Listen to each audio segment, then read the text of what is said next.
So we're just a bit more mindful of time, and so this panel discussion, we're going to start a few minutes earlier, not to keep you too long waiting. So our last panel discussion for today is titled Designing Identity, Modern Office Fit-Out, Redefining Workspaces for the Future. So let me give you just a quick overview of today's topic. Obviously, we will explore how modern office fit-outs can lead the way in responsible design and build practices, focusing on carbon mitigation and creation of more carbon neutral, or at least environmental friendly environments. As businesses increasingly prioritize sustainability, we will look at the integration of dynamic layouts, smart technology, as well as biophilic elements who all play a crucial role in reducing the environmental footprint in workspaces. So I have a great pleasure to welcome our panelists for today. Anas Sawalka, KSA Director of Say Studio. Anas, welcome on board. Brian Kelly, Managing Director of Hayward. Karina Lima, Design Director at SBID, Swiss Bureau Interior Design. Karina, welcome and joy. They left a middle seat for you, yes? Okay. Charlie Speechley, Vice President of Motif Interiors. And Darren Taylor, Global Head of Client Solutions at INC Solutions Group. Darren, welcome on board.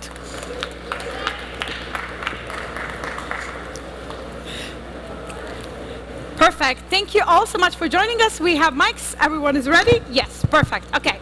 So before we kickstart with today's discussion, and I'm asking this all the panelists, obviously this is the very first Workspace Summit that we are holding in Riyadh as well. From your perspective, how do you think it's important that we have these discussions, especially evolving around workspaces right here in Riyadh? And Anas, I will start with you because you are based here as well. Thank you, yeah. So thank you for arranging this session. It's really perfect. I think one of the good things here is the diversity. So everyone is in different background, which is good. So I can see the importance of to align in the let's say sustainability or just to align how we can move forward with the workspace. For sure, we have to align from different parties. It is important, especially now.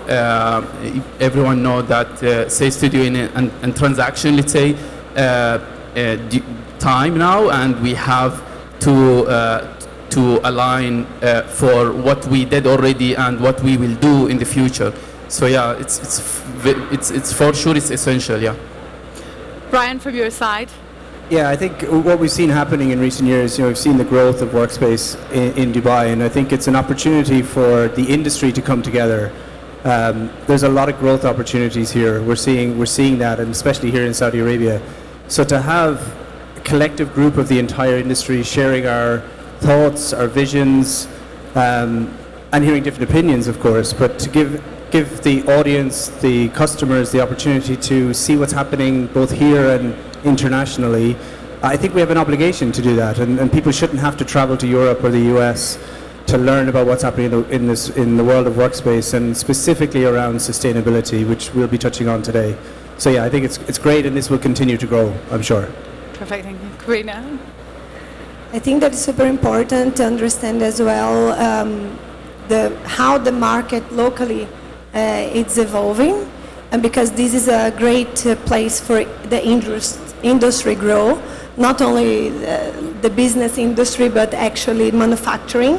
So it's a merge of know-how from the consultants and contractors merged with this growth that the region is applying, pushing forward. So it's a combination of local knowledge with experts coming all around of the world to this community. Darren? Yeah, thank you very much. Can you hear me? Okay. Yes.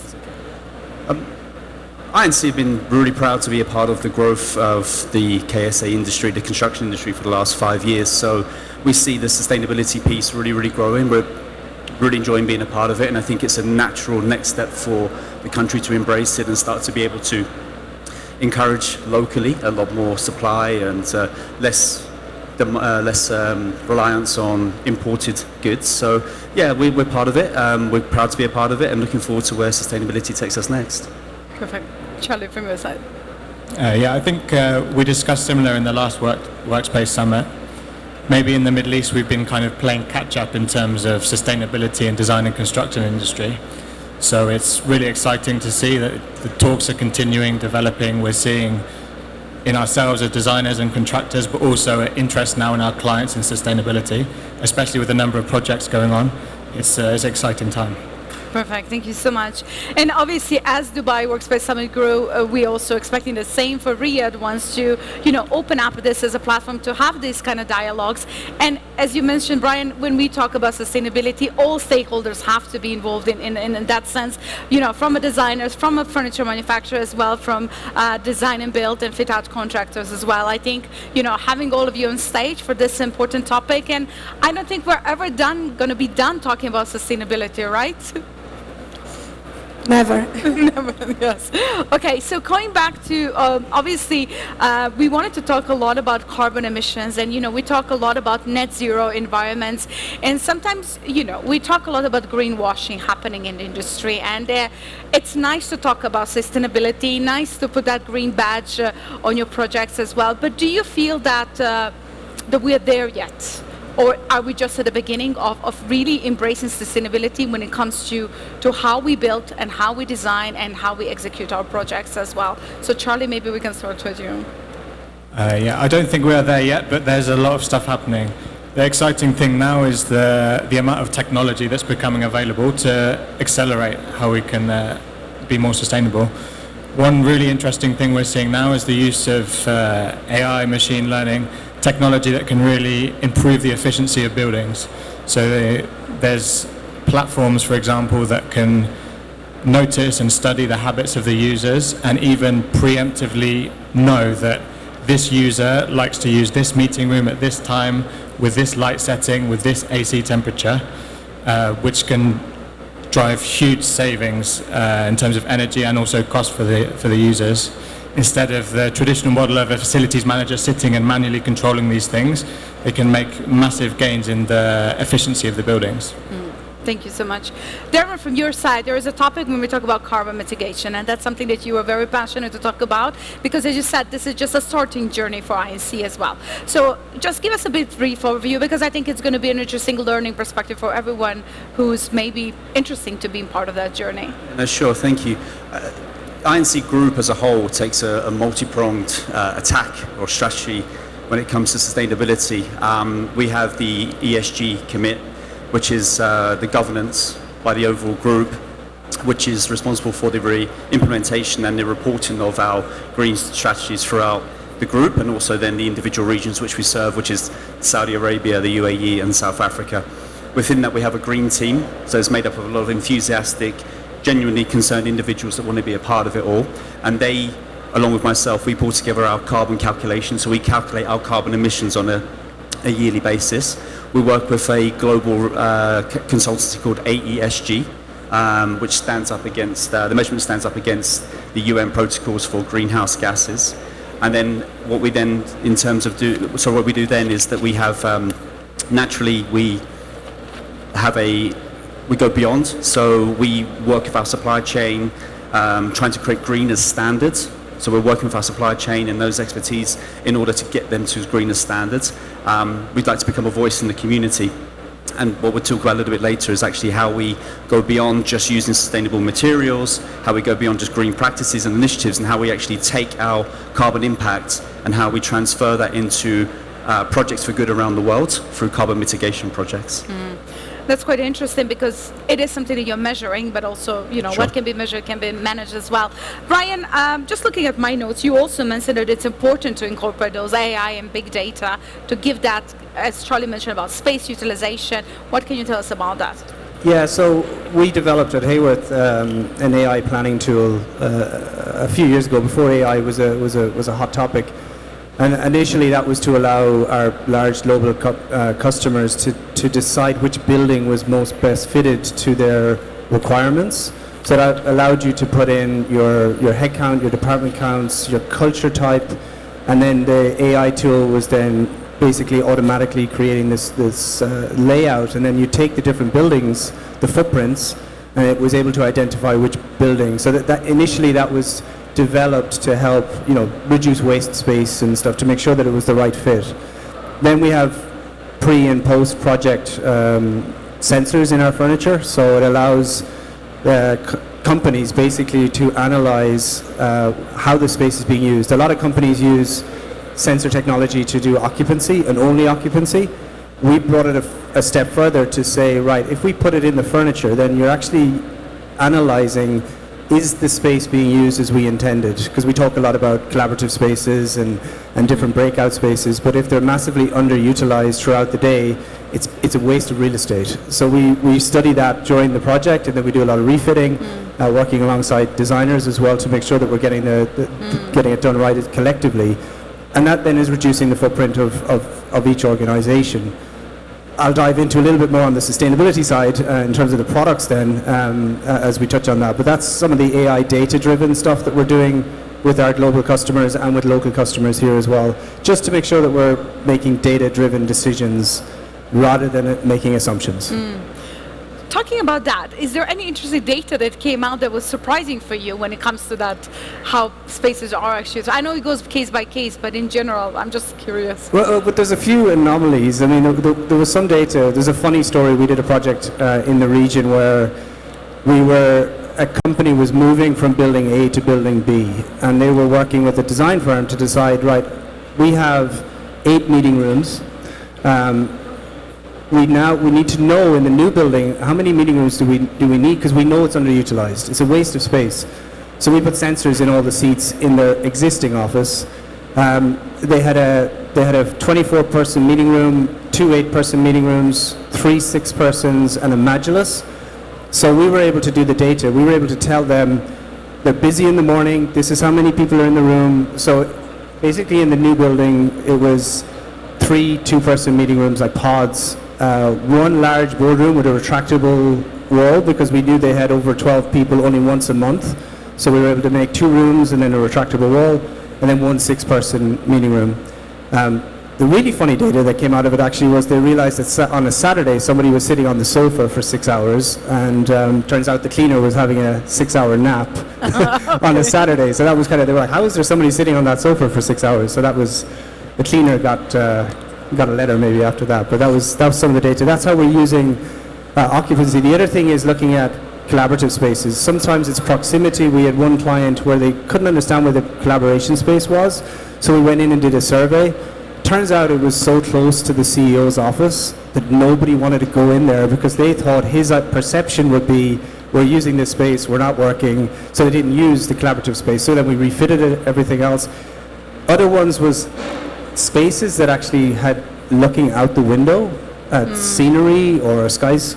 They were massively popular because people need to go there, visualize things, and there's data like that then you take that into your project design for the next project. So there's a lot of interesting stuff that comes out of it. Okay, that's interesting. And we talked about that access to natural light in some of our previous panels. Karina, you mentioned in your notes, I'm just looking, when we talk about AI technology and that big data, also the importance of BIM, right? So that's something, if you can just elaborate a bit more. BIM, yeah. Yeah, I would like to add in the previous answers as well. The technology of sensors to investigate the before and what we need to provide is great, but I believe that now the trend would be the technology that tracks live. What this means, after we deliver the project, we still need to be tracking across months. So if you provide flexible furniture and the right design, it could be easily changed tomorrow, because it's so fast that the generations and how that we are interacting, collaborating, change, that if we allow this tracking live during the rest of after we fit out and handover, this is a great design for me. And we have this technology. Now, regarding BIM, I'm very passionate about this technology, and I'm very interested to highlight few points for me in the fit out, not only the design. Why? Because mostly of the people only see the BIM as the design stage and deliver to site, and they will not use this technology as that often anymore. So exist a few high-end tools that are not being used by us yet, but the big companies from this region are already using. And it's almost like when the Formula One, you started using the turbo, and then it was more democratic and everybody can access it, so it will come to us soon.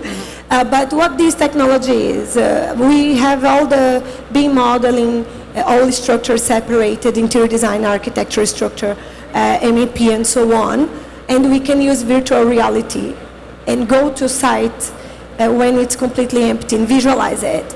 This is fine. The next step that's already being used is, while we are installing all fixations, etc., we put the glasses again, and we overlap the beam modeling with the actual construction. These same systems connected with your company task manager, and you literally highlight and say, John, please, act here. Better, there are a lot of robots now that can insert your beam modeling in, and will do the fixations precisely for us. So of course this technology is at the moment costs. There is a cost investment, and still not, I would say, at least in our constructions, are not all there yet. But I believe that soon we'll be having access to it. And I like the fact that you mentioned cost as well. Obviously, that's always a discussion that we have, and especially when it comes to fit out, and that, you know, contractors always being blamed for that bad value engineering, right? But going back to sustainable and environmental conscious fit out, we had a few discussions here during the Workspace Summit as well. You know, is there still that price tag when it comes to delivering sustainable offices, and how do you communicate that with the clients as well? What's the feedback that you're getting, Charlie, from your side, if you can start? Yeah, there is to some degree, and there's always keen interest on the client on the budget and the variances in cost for these kind of procedures. But one interesting thing we've seen a lot over the last 6 to 12 months is now there's a lot more suppliers who are focusing on sustainability and are willing to offer solutions. For example, I'm sure Brian can touch on furniture where it reaches end of life cycle and it can be taken back or recycled. And then also for demolition, for the big main materials, now gypsum suppliers are asking for our waste gypsum back in return to give it a full circular economy for the materials. That's great. Darren, from your side. Yeah, I think the downward pressure from contractors on the supply chain is certainly creating that market where the greener standard is coming in. And it also depends on what you mean by cost as well, because, for example, we help our clients a lot with their sustainability goals. So in terms of what that means to them and how they're able to market themselves and what the PR cost is if they're not fulfilling and meeting those goals, especially on a global and local standards. So what we've been doing at INC is sort of further to our carbon calculations that we've, across the measurement of our carbon calculations, we've also run a breakdown of our projects that we undertook across the group and individually at that same time. So we can now actually put an emission cost to every project that we undertake on a scope 1 and 2 basis. So we're now able to go to our client and say, if you're looking for a 1,000 square meter, a 10,000 square foot project, we know from an internal perspective that's going to cost X amount of tonnage. Because of the reinvestment into carbon mitigation, we now have a cost value, we have a monetary cost value, so we can actually physically work out from a tonnage impact and also from a cost impact how much that will cost the client. We as a business, what we're starting to do now is reinvest our carbon emissions into global good projects, whether it's decarbonisation, whether it's for wind farms or into reforestation or mangrove conservation projects. And what we're doing now as standard is we are offsetting the client's cost to run that project. So the client doesn't do anything, we will reinvest that monetary cost against the emissions and effectively offset to create a carbon neutral product for the client. And how are clients accepting that initiative? I mean, obviously you said there's no cost to the client, that's your own initiative, but how are they accepting? You mentioned PR as well, right? When it comes to global companies, they have certain standards. They want to be in LEED Platinum buildings, they want to have LEED Platinum or net zero offices, but how do they react to this? We're very fortunate to work with a lot of international clients, so I think the progress of sustainability and having a strong ESG policy has been stronger perhaps in the West. I think that we can argue to say that, and hence probably why we're all here trying to push the narrative in the Middle East. So when we're able to approach our clients and offer them an offset or a neutral basis in order to undertake their project from an internal scope 1 and 2 basis, it's phenomenal for them because it helps them achieve their sustainable goals. And it is just something that we feel that we should do as an industry leader that's trying to be a good corporate citizen. So it's received very well. Okay. And as you said, when it comes from the global corporates, that's a much easier discussion to have. Karina, and as from your angle, going back to GCC and locally as well as in Saudi, how difficult or easy is to have these type of discussions with a client? The good thing now, Saudi Arabia is the heart of GCC. It's something we can all of us agree on it. And the good thing, the vision itself, pushing everyone to align with this.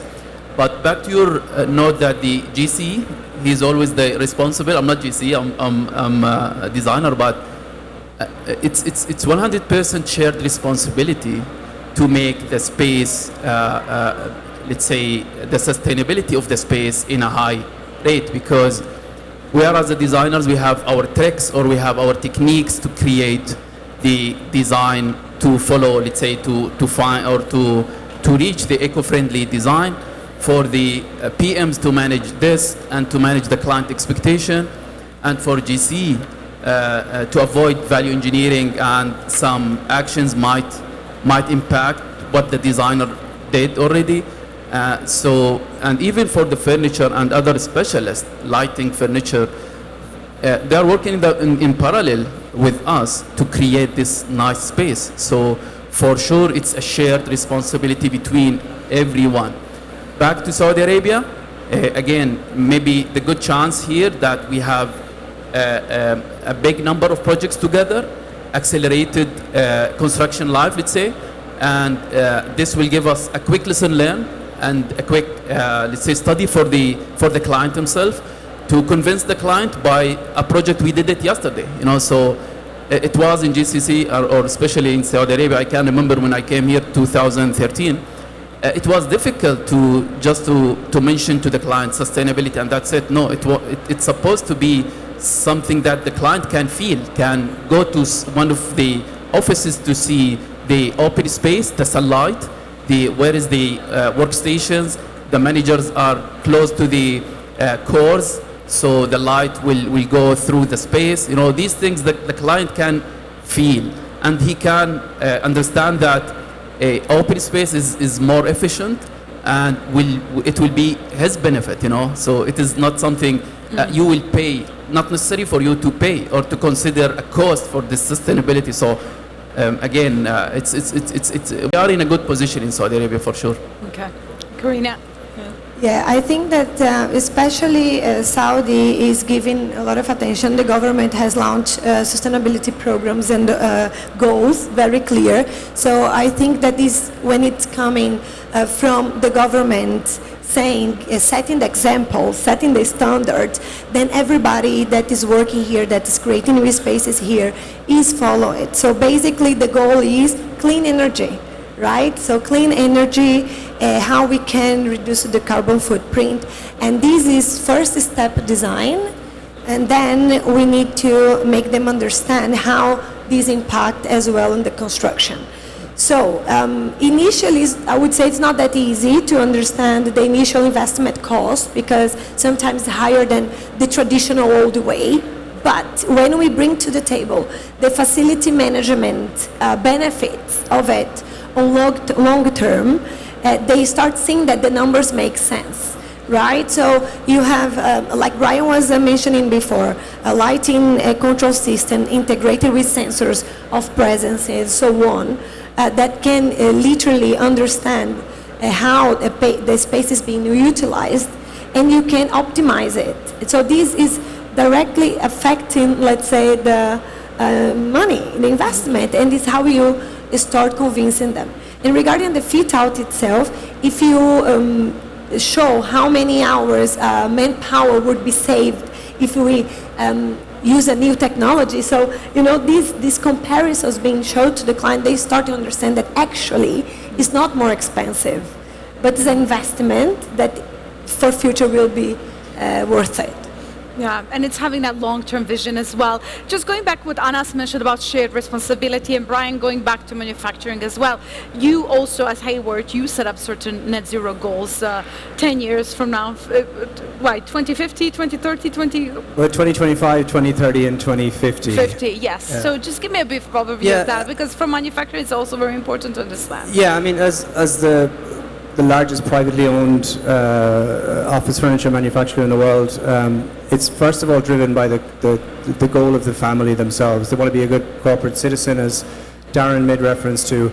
And we did get our carbon net zero goals validated by the SBTi just last November, which was an industry first. And it is a drive for the family and for the company. But going back to your question about how do we convince our customers, and it does cost more. There's no way around that. It's actually our customers who are insisting that we have this initiative, because they have their own carbon net zero goals, they have their own CSR initiatives, ESG, and when you have large global customers of ours telling us, you're part of our supply chain, we're part of their scope 3 initiatives, you have to reach a certain level so that we as a company can reach ours. So when we have new product design, anything that we're doing now has to comply with the SBTi. And our customers actually drive a lot of our initiatives. So we have factories all over the world, in the US, Europe, Asia. And even when we have products, and it's not always easy, but we have pods that we manufacture in Europe, for example, and our clients are saying to us, we have projects with you in Australia and Singapore. We're not shipping that pod from Poland or from Belgium. You need to manufacture that in Asia Pacific. So they're driving the initiative, and then we go, right, we need to manufacture this in our plants in Asia, so that they can do the carbon footprint of shipping that product. So again, it's not always us convincing the client. Sometimes it's the client insisting that we follow their goals as well and help them achieve them. And now when you mentioned just the proximity of the manufacturing as well, going back to, we have three of you who are in design and build industry as well. So how do you think important it is to have those in-house capabilities as well developed, that you can support regional clients, and specifically in KCA or UAE for that matter? Okay. Anyways, Darren, I'm looking at you. You can start, Charlie. Sure, you no can worries. continue. It comes back to controlling the controllables. So for example, as a design and build contractor, scope 1 and 2 is very much firmly in our control. So the in-house teams in Saudi and the other regions do a phenomenal job in terms of getting our own house in order first, in terms of the recycling and sensored lighting, and making sure that we follow all the recommendations from the year before's calculation report. So we're looking at reducing our emissions in-house, and then it's about what do we burn to create those projects. So it goes scope 1 and 2. Scope 3, as we said, is going beyond. So that's working with supply chain, working with those guys to make sure that they're doing what they can and making that part of our pre-qualification process to put pressure on that industry. So yeah, controlling the controllables, practicing what you preach. And like I say, we're taking that emission impact that we undertake, because it's impossible to be net zero, because the minute you breathe and get up, you start to burn again. It's a little bit like a credit card. You exhaust it and then you pay it off, right? So it's down to us to not only just understand our impact, but actually turn that into a force for good. And we're doing that via the decarbonisation projects that we support around the world. Okay, thank you. Charlie, from your side. Yeah, exactly like Darren said, we have to be a case study to our clients. So we invite them to our office as a showroom for fit out. Now it has to be a showroom for sustainability and green initiatives. So we have to have our own house in order first. Simple things, plastic, indoor air quality, biophilia, acoustics, comfort of the employees. Then it puts us in the best position to demonstrate live in front of the client the benefits. Okay, perfect. Karina? Yeah, I agree with all the said, and I just added that we also learn with the local clients about, for example, some local techniques for furniture, or some knowledge that we are not thinking before as designers. So I think that should be a combination of what is out there as that we know that it's mandatory to have, like biophilia, acoustic, and comfort. I mean, this is necessary, it's not an option. But when we come here to this region that is very rich in regarding traditional knowledge as well, I am learning with them. So I feel that we are open to bring the local manufacturing and technology bring into our projects. So this also reduce the carbon footprint, but not only enhance and empower the local people. Okay, thank you so much. And before we continue, I'm just mindful of time. I do have some few more questions, but I would like to engage with audience as well. So I would like to check, do we have any questions from the audience on the topic of sustainability? Let's see. I need one hand up. We always have questions in the audience. It's going to be an early night. It's the last panel today. There is one question. Yes, go ahead. We'll give you a mic, just a second. Yes. And we will share. Yes, right there. Thank you. So, how important do you feel biophilic design is going to be in the kind of future of sustainable workplaces? Sorry, can I just ask you to repeat the question? We had a bit of a sound glitch. Yeah, if you can just repeat. Yeah, just repeat your question. Yeah. You said how important is biophilic design? Yeah, how important do you see biophilic design in the kind of future of sustainable workplaces? Perfect, thank you. That was my question as well, so we're aligned. Yes, biophilic design. Who wants to pick it up first? Okay, Karina, go ahead. Yeah, biophilia, it's a concept that is in the market, I would say, more than 15 years, but now is being taken as mandatory as it should be. And it's not only, let's say, superficial or tangible things, right? It's about concept. It's about how you distribute first your layout, natural lighting, materials, what you breathe, the quality of the air. So all elements in the fit out and the design matters. What is the material? With the contact with the sun, what are the chemicals that will be spreading to the air? And a lot of things that we're not seeing but affects the human being, the productivity, the comfort, that consequently will be reflecting on the productivity, right? That all the companies want efficiency. So you need to think about also the employee happiness, because if they're not feeling comfortable, happy, they will not produce the same way. So innovation, so many other consequences that it affects. So biophilia, we are sometimes making just like a marketing name, but exactly, green walls and plants, and it's not really that. It's deep and so important, really. Anes, go ahead. Thank you. Thank you. Thank you. Yeah, I will add 2 points. Maybe as a designer, we are usually taking consideration. So the first one is to take in consideration material itself, to add greenery, to add wood, to add natural material, not to add a lot of artificial material. And the second one, which is important in KSA and especially in Riyadh. In Riyadh, we have 6 months winter, a lovely temperature. So it's very essential to use the outdoor spaces. So it's part of the biophilia of the space itself. So to use the outside, I like yesterday just discussed with my colleague Layla Youssef in Laysan Valley.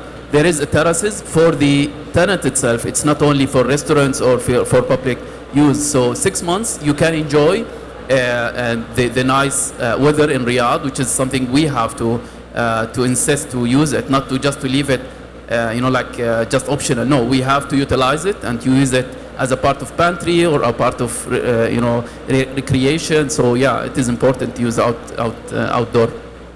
And I like that you mentioned that. And just going back to biophilia, I mean, the pure definition of biophilia is mimicking nature. So I always say when we talk about biophilia here in the region, well, don't look for pine trees in the middle of a desert. So how is that interpretation of biophilic design actually coming into play here as well?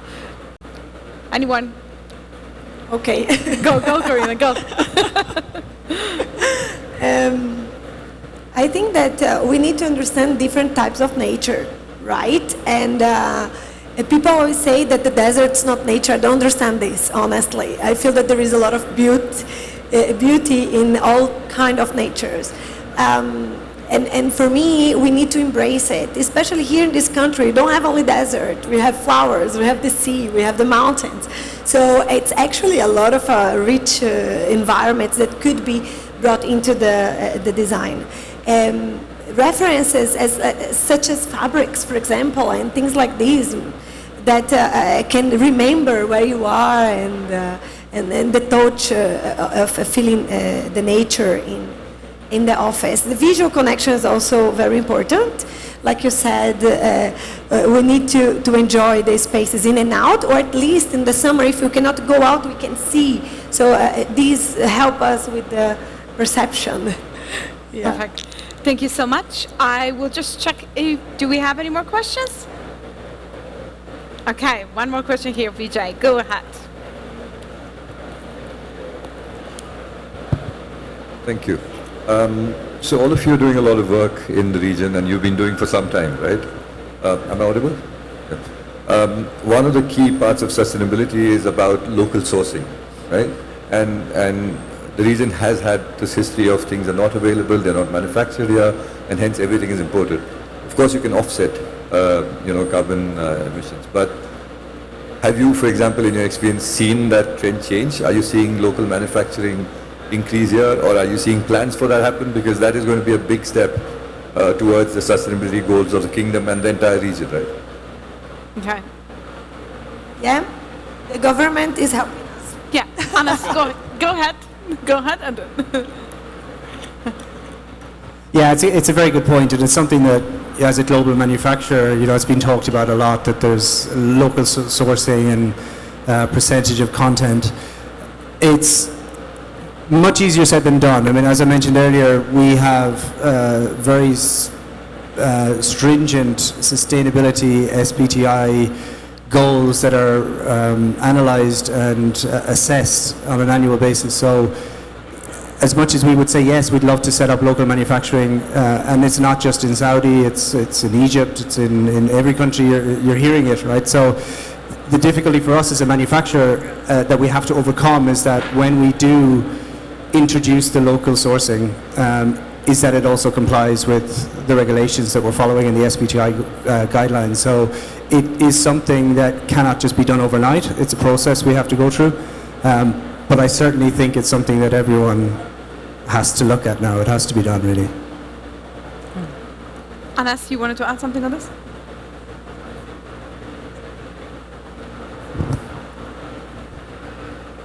Yeah, I think the last thing I have to comment on this topic, which is KSA is a large country, so a lot of natural material. At least if the local sourcing will increase, at least transportation, it will be a big jump in sustainability. So for sure, KSA has the potential, and which is already exists. And I think there is a big plan, which is I think we are in this plan already. So yeah, for sure, back to your question, it is for sure a nice source of material to manufacture whatever furniture or any material, because raw material is available, so, and the area itself, big factories here in KSA, so yeah, it is a main country for manufacturing. Perfect, thank you. Karina, you wanted to add something? Okay, go ahead. One of the other topics, of course, is end of life. So, we talk about sustainability, recyclability, product quality, the longevity of a product, and then what do we do with the product at the end of its life cycle. So we haven't had the program. We do a lot of ad hoc refreshing of existing products. There's no program yet in the region but we are looking at that. But also when you bring in government regulations, so France is a good example where if you want to win a government tender in France, you have to have up to 50% of the product has to be a second life product. So as a manufacturer who has factories in France, that instantly made us think, right, we need a second facility where we'll take back products at the end of its life and then refurb, we sell it back to the government, and it's not massively less expensive than the original price, just to be clear. There is a cost to it, but then the government themselves are meeting their objectives. So we're a little bit away from that here, but it's something that may come in the future, and the programs that we want to build into and to support that as well. Perfect. I just love this point, really. I think that the government is more and more, and the companies are requesting certifications locally, and this for me is very smart. Like you said, it's not from one day to another. Take time to the company set up their manufacturing here, the raw materials there. We have manpower, right? We have the technology, so it will make us fit out, I would say, life easier, because the lead time, that's a big thing in our market, in our work, would be reduced drastically. And I'm from Brazil, so I know how one country can push the internal industry and make short the lead time. It's so make everything quicker as well with quality. But I love this point because I think that nobody's thinking yet on the ending, what we do with the ending product, recycling facilities and etc. So it's a great point to be discussed maybe in the next talk. Next talk, okay. And just because Darren, yes, okay. First of all, great question. I've never seen so many panelists scrambling, trying to for the mic. So no, appreciate the question. When INC set up operations here over 5 years ago, we had to work with a lot of the supply chain and trades in the UAE, and we brought them with us because we wanted to keep that level of quality from the UAE here. Because unfortunately that wasn't here, and I can say with a lot of pride that the team have worked really, really hard with local supply chain, upskilling, investment, to the point now where we're taking that on another level and looking at things like joinery plants, etc. So I think there's a lot of onus on private businesses to fill that gap, and I'm proud of our guys. We've certainly been doing that. So it was a great question. So well done. Thank you. Perfect. Thank you, Charlie, from your side to conclude. I actually have something just going back to biophilia, specific to this region. It's important to connect between the indoor air quality and biophilia. So especially in this region, cities like Dubai and Riyadh, the outdoor air quality is usually above the recommended guidelines by World Health Organization. So when that outdoor air starts to come inside, workers can often feel symptoms related to the air quality, things like tiredness and headaches. Having biophilia, like live, real plants in the workplace, can reduce the pollutants by around 50%. I was shocked when I was reading these statistics. So that's something take going forward into our projects, which I was shocked by this. Okay, thank you so much. Anything else to add? Okay. Well, I will not hold you any longer. Let's have a big round of applause for our panelists, and thank you so much for joining today's discussion. And unfortunately, I think we're still going to be talking about sustainability even 5 years from now, but hopefully the efforts will be, and the results and the big data to measure will be there as well. But thank you once again for joining us.